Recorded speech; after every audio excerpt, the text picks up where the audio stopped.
இங்க ஜீவாவ ஹோட்டல்ல இருந்து முத்துவுமே கூட்டிட்டு டைரக்டா வேற ஒரு இடத்துக்கு போயிட்டு இருக்காரு. அப்போ போயிட்டு இருக்க வழியில அவங்களோட காருமே இந்த பக்கம் பஞ்சர் ஆயிடுது. இந்த பக்கம் முத்துவுமே சரி ஓகே நம்ம அதை ரெடி பண்ணலாம் அப்படின்னு சொல்லிட்டு தன்னோட ஃப்ரெண்டை கூப்பிட்டு அந்த காரை ரெடி பண்ண சொல்லிட்டு தன்னோட ஃப்ரெண்டோட இந்த பக்கம் ஜீவாவை கூட்டிட்டு வேற ஒரு இடத்துக்கு போறாங்க. போயிட்டு ஜீவாவுமே அவங்க வேலையெல்லாம் முடிக்கிறாங்க. முடிச்சிட்டு ரொம்பவே டயர்ட் ஆயிடுறாங்க.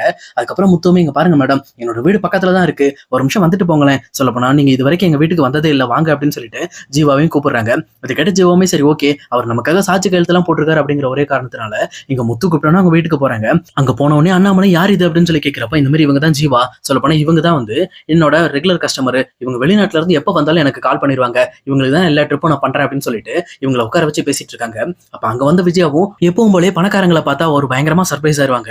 அதுக்கு இது மாதிரி ஜீவா வந்த உடனே வாங்க மேடம் உங்களுக்கு என்ன வேணும் சொல்லுங்க, நான் வேணா காஃபி எடுத்துட்டு வரட்டுமா அப்படின்னு சொல்லிட்டு எங்க ஜீவா விழுந்து விழுந்து கவனிக்கிறாங்க. இதை பார்த்துட்டு இருக்க முத்துவுமே அண்ணாமலையை பார்த்து அம்மா வந்து எப்பவுமே இப்படிதான் பணக்காரங்கன்னா பயங்கரமா கவனிப்பாங்க, சரி நம்மளெல்லாம் கவனிப்பாங்களா அப்படின்னு சொல்லி யோசிச்சுட்டு இருக்காங்க. அப்ப கரெக்டா ஜீவா உள்ள உட்காந்து டீ சாப்பிட்றத இங்க மனோஜும் பாக்குறாரு. மனோஜை பார்த்த ஜீவாவும் பயங்கர ஷாக்கு. உடனே ஜீவாவும் நீ எங்க இங்க அப்படின்னு சொல்லி கேட்கறாங்க. என் வீட்டுக்குள்ள வந்து உட்காந்துட்டு நீ எங்க இங்கன்னு என்ன கேட்கற அப்படின்னு சொல்லி கேட்கறாங்க.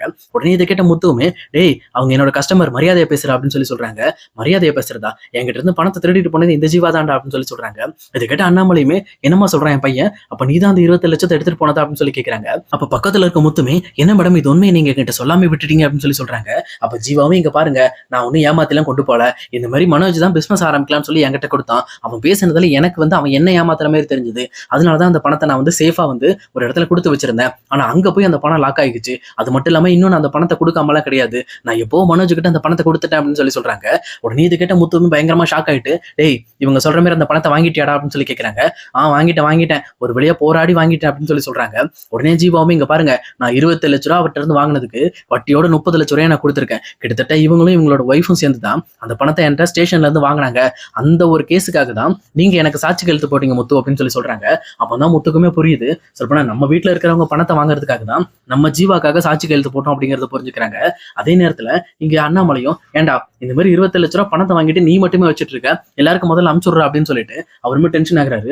அதே நேரத்துல இங்க பக்கத்துல இருக்கிற முத்துவோட தம்பியும் டே இங்க பாரு நானும் ரெஸ்டாரண்ட் ஆரம்பிக்க வேண்டியது இருக்கு, தேவையில்லாம இங்க பணத்தெல்லாம் நீ வச்சுட்டு நீ என்ன சும்மா வச்சுட்டு இருக்கியா, ஒழுங்கா எனக்கு அனுப்பிச்சுடு, நாங்க போய் எங்களோட பிசினஸ் பார்ப்போம் அப்படின்னு சொல்லிட்டு அவங்களுமே கேட்டுட்டு இருக்காங்க. ஆனா மனோஜுமே திருன்னு முடிச்சிட்டு இருக்காரு. அப்ப பக்கத்துல இருக்க ரோகிணியுமே இங்க மனோஜ் எப்படியோ காப்பாற்றணும் அப்படிங்கிறதுக்காக இங்க பாருங்க உங்க பணத்தை தான் நாங்க இந்த ஷோரூம் ஆரம்பிக்கிறதுக்காக இன்வெஸ்ட்மெண்ட் பண்ணிட்டோம், அதனால இப்ப எங்க கிட்ட பணம் கிடையாது அப்படின்னு சொல்லி சொல்றாங்க. இது கேட்டவனுங்க அண்ணாமலை ரொம்ப கோவப்பட்டு என்ன இது இந்த வீட்டுல இருக்கிற எல்லாருக்குமே இந்த பணத்துல சம உரிமை இருக்கு, ஆனா யாரையுமே நீங்க கேட்காம எதுக்காக நீங்க இன்வெஸ்ட் பண்ணீங்க, அது மட்டும் இல்லாம இந்த பணத்தை இன்வெஸ்ட் பண்ணீங்க அப்படின்னா உங்க அப்பா வெளிநாட்டுல இருந்து அனுப்பிச்சுட்ட பணம் என்னாச்சு அப்படின்னு சொல்லி கேட்கறாங்க. உடனே இங்க ரோகிணியுமே எதுவுமே பேச முடியாம நின்றுட்டு இருக்காங்க. அப்ப பக்கத்துல இருக்க மனோஜுமே அவங்க அப்பா வெளிநாட்டுல இருந்து பணம் எதுவும் அனுப்பிச்சு விடல, நாங்களா தான் இந்த பிசினஸ் ஓகே பண்றதுக்காக இதை நாங்க பண்ணோம் அப்படின்னு சொல்லி சொல்றாங்க. இது கேட்ட முத்துவுமே பயங்கரமா கை தட்டிட்டு சூப்பர் நான் அப்பவே சொன்னேன்ல இவன் தான் வந்து பணத்தை திருடிட்டு ஓடி போறான் அப்படின்னா இவங்களோட ஒய்ஃபும் கூட சேர்ந்துக்கிட்டு நிறைய திருட்டு வேலை பண்ண ஆரம்பிச்சிட்டாங்க, இந்த பார்லரமாவும் இங்க மனோஜ் கூட சேர்ந்து முன்னேறிட்டாங்க அப்படின்னு சொல்லி சொல்றாங்க. இதை கேட்டுட்டு இருக்க விஜயாமே ரொம்ப கோபத்தோட என்ன ரோகிணி இவங்க சொல்றதுலாம் உண்மைதானா, அப்ப உண்மையிலுமே உங்க அப்பா பணம் அனுப்பி வைக்கல அப்படின்னு சொல்லி சொல்றாங்க. உடனே இங்க ரோகிணியுமே எதுவுமே பேசாம அமைதியா இருக்காங்க. அப்ப பக்கத்துல இருக்க ஜீவாமே இங்க பாருங்க ஆண்டி உங்களோட மருமக ஒன்றும் சாதாரண ஆள் கிடையாது, சொல்லப்போனா அவங்க ஜகலகலா கில்லாடி, அவங்க இதை விட நல்ல பெரிய தப்புலாம் பண்ணிக்கிட்டு இருக்காங்க அப்படின்னு ரோகிணியை பத்தி சொல்ல வராங்க. அப்ப ரோகிணியுமே ஜீவாவை தடுக்கணுங்கிறதுக்காக இந்த மாதிரி என் குடும்பத்துல நீங்க தேவையில்லாம பிரச்சனை பண்ணிட்டு இருக்காதீங்க, முதல்ல என் குடும்பத்தை விட்டு வெளியில போங்க அப்படின்னு சொல்லி சொல்றாங்க.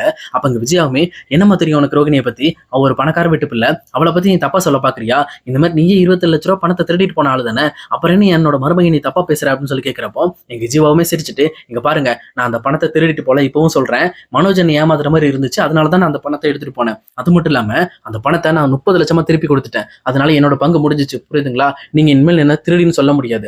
இன்னொரு முக்கியமான விஷயம் என்னன்னா ரோகிணியை பத்தி எனக்கு தெரிய வந்த விஷயம், ரோகிணி இப்போ வச்சிருக்காங்கன்னு சொல்றாங்கல்ல அந்த பியூட்டி பார்லர், அது அவங்களதே கிடையாது, அந்த பியூட்டி பார்லர் அவங்க தான் வேலை பார்த்துட்டு இருக்காங்க, அவங்க இன்னும் ஒர்க்கர் தான், ஆனா இந்த வீட்டுல இருக்க எல்லாத்தையுமே அவங்க அந்த பியூட்டி பார்லர் ஓனர்னு சொல்லி போய் சொல்லிக்கிட்டு இருக்காங்க.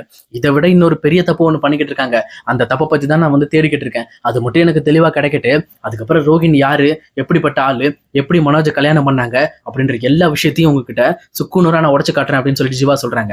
இது கேட்ட முத்துவுமே சரி இதுக்கு மேல ஜீவாவை வீட்டுல வச்சிருந்தோம் அப்படின்னா பிரச்சனை ஆயிடும் அப்படின்னு சொல்லிட்டு மேடம் நீங்க வாங்க வேணாம் அப்படின்னு சொல்லிட்டு அங்க இருந்து ஜீவாவை வெளியில கூட்டிட்டு போறாங்க.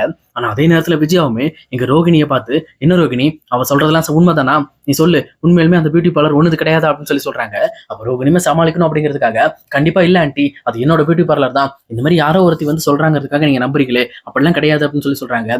சரி, அப்பனா உங்க அப்பா இன்னுமே நமக்கு பணம் அனுப்பலங்கிறது உண்மையாயிடுச்சு. அதனால இதுக்கு மேல என்னால பொறுமையா இருக்க முடியாது. உங்க அப்பாவை நான் கண்டிப்பா பார்த்தே ஆகணும். அடுத்த வாரம் உங்க அப்பாவை பார்க்கறதுக்கு நம்ம எல்லாரும் ஒண்ணா கிளம்புறோம். அதுக்கு டிக்கெட் போடுற வேலையை மட்டும் பாரு. என்ன மனோஜ், டிக்கெட்ட போடுறா முதல்ல அப்படின்னு சொல்லிட்டு இங்க விஜயாவுமே ரொம்ப கோபத்தோட சொல்றாங்க.